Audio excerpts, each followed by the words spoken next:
avec une queue blanche,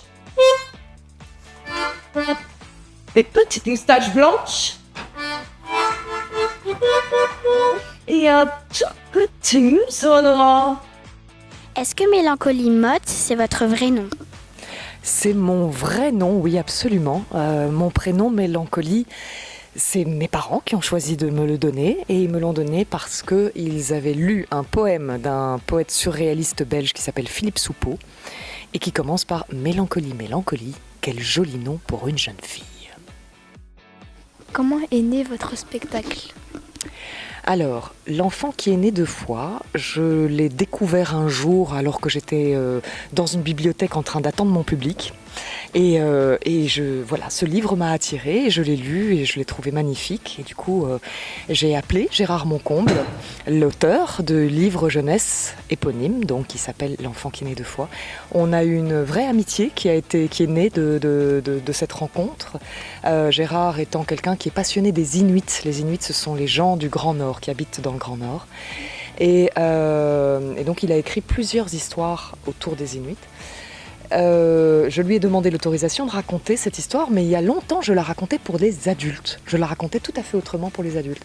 Et puis il y a de ça maintenant, on va dire, oui, c'était en 2019, un théâtre à Bruxelles, la Montagne Magique, qui m'avait fait venir pour un autre spectacle, m'a dit ah mais qu'est-ce qu'on aimerait que tu nous racontes pour les plus petits, parce que souvent moi je raconte à partir de 8 ans, celui-ci à partir de 5 ans.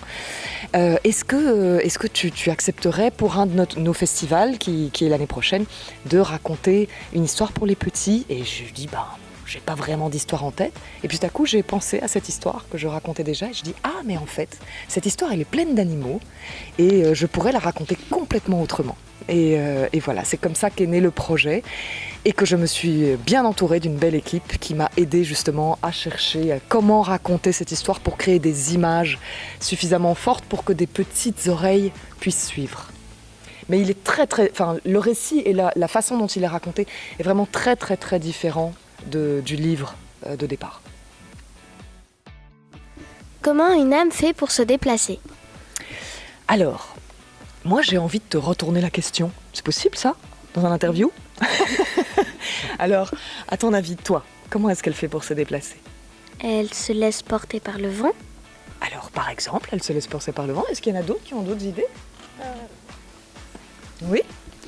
Moi, j'aurais dit, vu qu'une personne est morte, elle se décolle du corps et elle se laisse emporter. D'accord. Elle se déplace à pied. Elle se déplace à pied.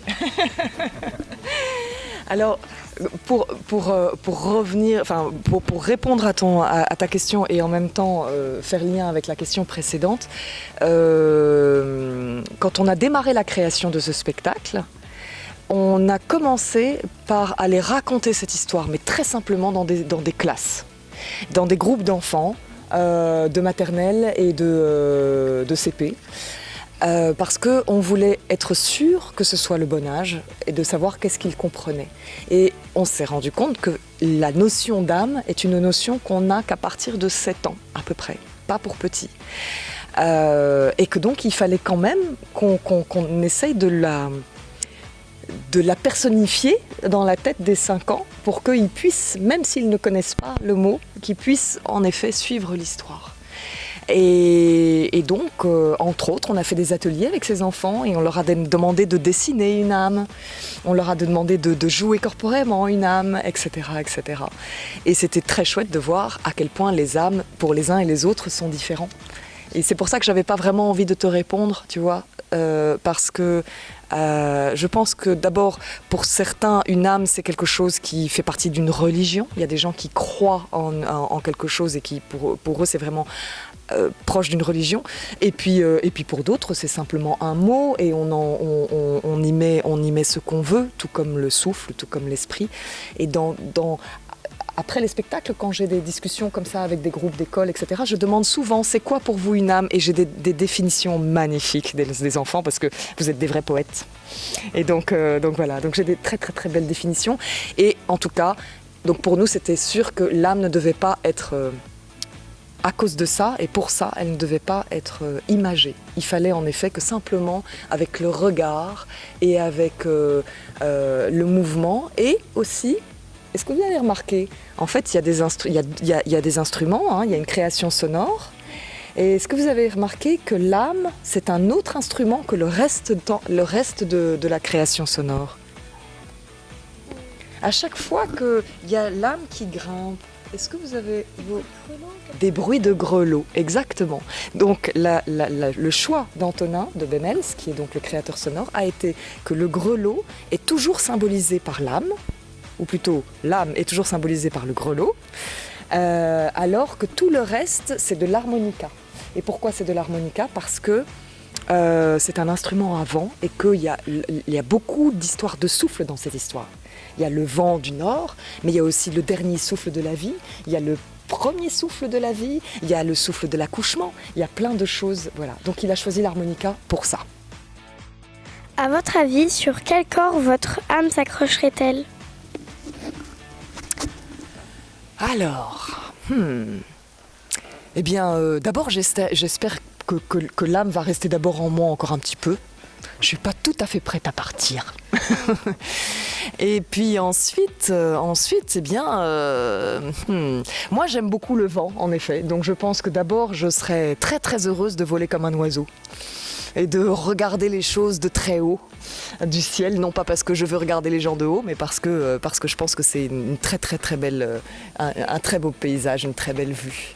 Voilà. Et après, advienne ce que pourra, je ne sais pas ce que je découvrirai sur mon voyage.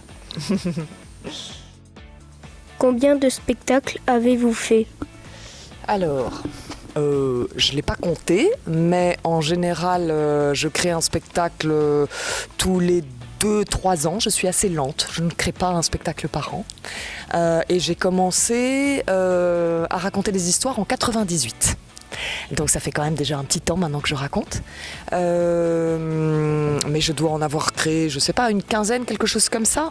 Et comme je suis seule sur scène, j'ai la chance de pouvoir les garder tant que j'ai envie de les garder. Donc en ce moment, par exemple, j'ai 4 spectacles que je raconte et que je propose. Et donc je passe de l'un à l'autre selon là où je vais et ce qu'on me demande de raconter. Voilà.